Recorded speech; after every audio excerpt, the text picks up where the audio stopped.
Hey guys, welcome back to my mini blog. তো চলে এসেছিলাম আজকে মালদা এক্সপো মেলাতে। তো মেলার টিকিট ছিল 10 টাকা। আর রাস্তার মধ্যে এতটা জ্যাম ছিল যে মানে কি বলবো, আর ভিড় বাপরে।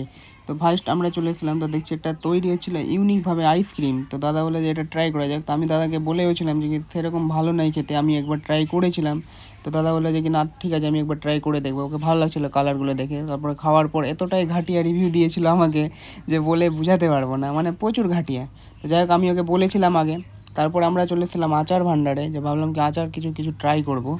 তো দাদা বললো যে কি চল আচার ট্রাই করি। তো দাদা ওইদিকে ট্রাই করছিল, আমি এদিকে সব আচারগুলোর ভিডিও করছিলাম।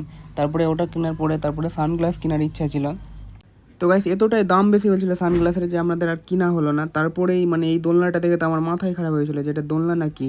তারপর গাইস আমরা একটা দোলনার টিকিট কাটালাম, ভাবলাম কি চেপে আমরাও ট্রাই করে দেখি। তো আমরা মানে ঘুরন্ত দোলনাতে চেপেছিলাম, যেটা খুবই মানে রিক্সি যাকে বলে। আর আমার তো এটা ফার্স্ট টাইম রাইড ছিল। আর দাদা বলছিল